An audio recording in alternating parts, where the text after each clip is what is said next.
Journey with me to ancient Israel, a land of rugged beauty and profound historical significance. Imagine yourself transported back in time to a world vastly different from our own, yet filled with the same human longings and struggles. A nation on the brink of transformation. A society poised between two distinct eras, wrestling with its identity and its future. The old ways are fading, and the new ways are yet to be fully defined. The chaotic era of the judges is ending, a time marked by tribal conflict and the absence of a strong central authority. Each tribe largely did what was right in its own eyes, leading to instability and vulnerability. And Israel stands divided, longing for unity and security. They yearn for a leader who can unite them, protect them from their enemies, and bring a sense of order to their lives. The weight of uncertainty hangs heavy in the air. The book of 1 Samuel bridges this shift, a crucial turning point in Israel's history, capturing the drama and the complexities of this transition.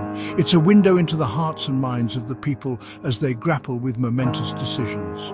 From tribal judges to a centralized monarchy, we witness the rise of kingship, a system of governance that will forever alter the course of Israel's destiny, bringing both promise and peril. It's not just political history, a mere recounting of events and dates. It's more than just the story of kings and battles, but a deeply human story of faith, fear, and the struggle for power. We see individuals wrestling with their own ambitions, their own doubts, and their own relationship with the divine. We meet Samuel, the last judge and first prophet, a man of unwavering faith and profound spiritual insight who serves as a bridge between the old order and the new. Saul, the promising but tragic first king, a figure of immense potential yet ultimately undone by his own flaws and insecurities, and David, the shepherd destined for greatness, a humble shepherd boy who rises to become one of Israel's most beloved and iconic leaders, a man after God's own heart. Their intertwined lives shape Israel's destiny, their choices and actions reverberating through the generations, impacting the fate of a nation. Amid national anxiety and spiritual hunger, the people are searching for meaning, for purpose, and for a connection to something greater than themselves. The people yearning for a king like other nations, driven by a desire to be like those around them, to have a visible symbol of power and authority. Seek visible leadership, placing their hopes and dreams in a human ruler rather than in the divine, shifting their trust from God to man. A decision that will have profound and lasting consequences for themselves and for their descendants. This pivotal choice, documented in 1 Samuel, serves as a timeless reminder of the dangers of misplaced trust and the importance of remaining faithful to God. Sets the stage for generations to come. The seeds of future triumphs and tragedies are sown in this moment, shaping the destiny of Israel for centuries. Let's explore how these events echo through history and what lessons they hold for us today. Our story opens not with kings, nor with mighty armies clashing on the battlefield. Instead, we begin in a quiet corner of the ancient world, far removed from the centers of power and influence. It begins with Hannah, a woman in deep anguish, her heart heavy with sorrow, unable to bear children. In a society where a woman's worth was often measured by her ability to produce offspring, Hannah felt incomplete, diminished, tormented not only by her own longing, but also by her rival, Peninnah, who flaunted her fertility, and burdened by sorrow that seemed to have no end, each passing day a reminder of her barrenness. The weight of societal expectations pressed down on her, threatening to crush her spirit. Hannah's pain drives her to fervent prayer at the sanctuary in Shiloh. She seeks solace and intervention from the divine, pouring out her heart in desperation. She vows if God grants her a son, a child to call her own, she'll dedicate him to lifelong service, a Nazirite set apart for holy purposes. This was no small promise. It was a complete surrender of her deepest desire. Mistaken for drunk by Eli the priest, who observes her lips moving silently in prayer, he initially misunderstands her profound grief. Hannah explains her grief. She clarifies her intentions, revealing the depth of her despair and the sincerity of her vow. Eli blesses her, offering words of comfort and assurance, and hope returns, flickering like a candle in the darkness. God answers. Hannah gives birth to Samuel, her womb finally bearing fruit after years of longing and heartache. meaning heard by God, a testament to the power of prayer and the faithfulness of the divine promise. True to her vow, demonstrating unwavering commitment, she brings Samuel to Eli, fulfilling her promise with a heavy heart but resolute spirit, entrusting her precious son to God's service, knowing that his destiny lies beyond her own desires. This act of faith launches a chain of events, setting in motion a series of consequences that will reverberate throughout the nation. That will change Israel's future, forever altering the course of its history and shaping its identity. Samuel's birth is more than personal joy. It's a pivotal moment in the unfolding narrative of a nation. It's the beginning of national transformation, a turning point that will lead to new leadership and a renewed sense of purpose. From Hannah's surrender, from her willingness to give up her most cherished possession, comes a prophet who will guide a nation, leading them through times of turmoil and transition. The story of Samuel starts with a mother's prayer, a desperate plea for divine intervention, and a promise kept, a testament to the power of faith and the importance of honoring one's commitments.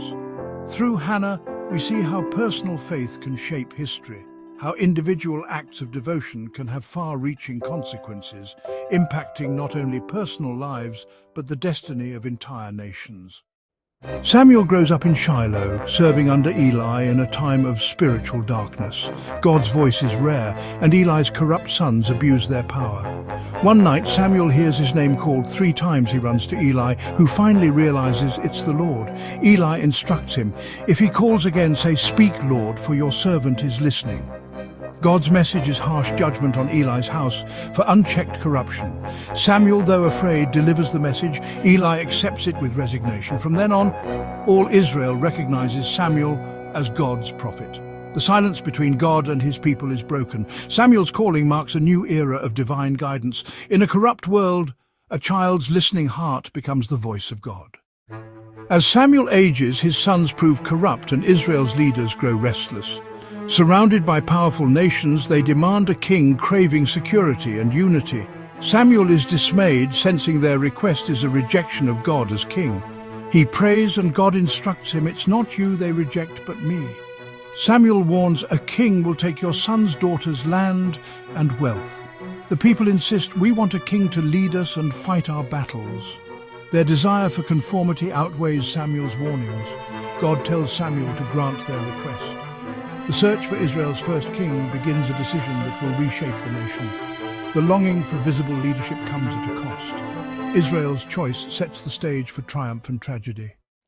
God chooses Saul, a humble Benjamite, to be Israel's first king.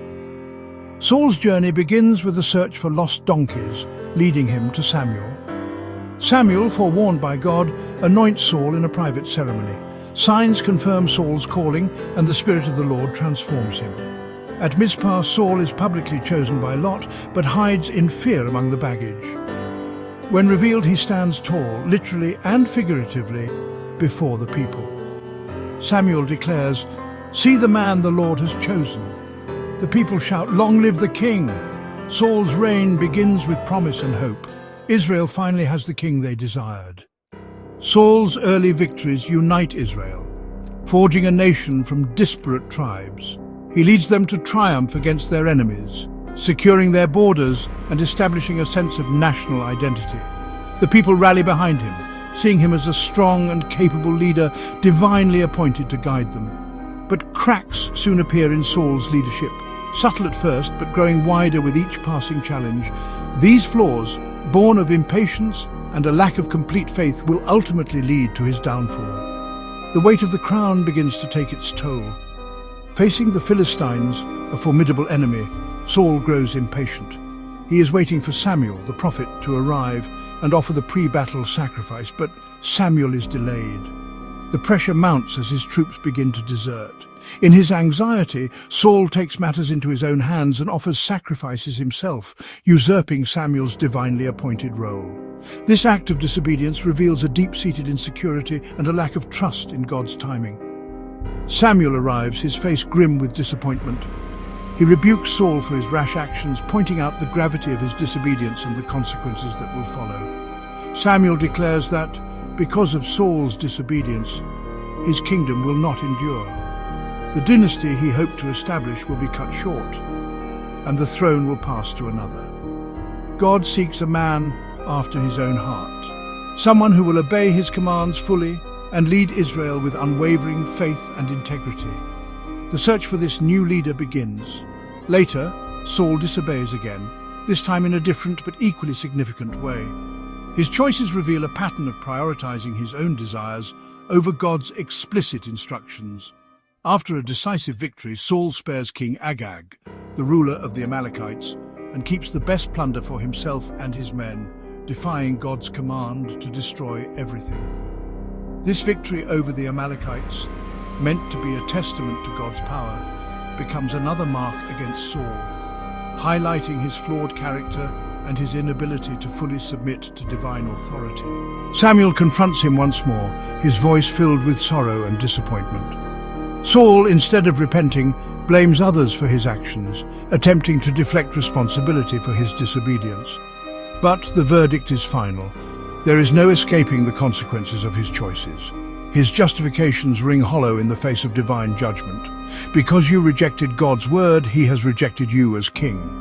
These words echo through the throne room, sealing Saul's fate and marking the beginning of his decline. Saul's downfall is rooted in fear. Fear of the enemy, fear of losing control, and ultimately, fear of God.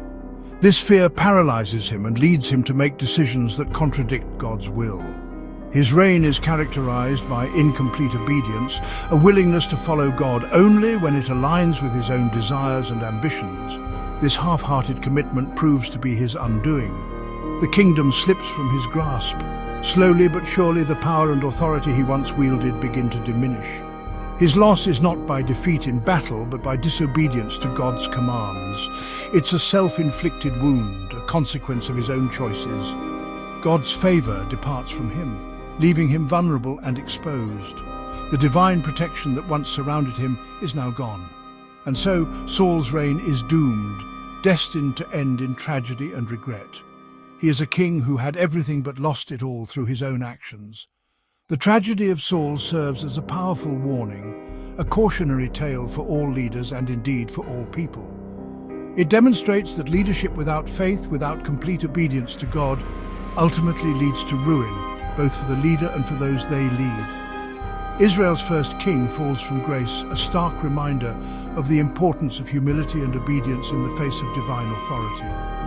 And as one chapter closes, a new chapter is about to begin in the history of Israel, filled with both uncertainty and hope. The search for a true king, a man after God's own heart, continues, promising a future shaped by faith and obedience.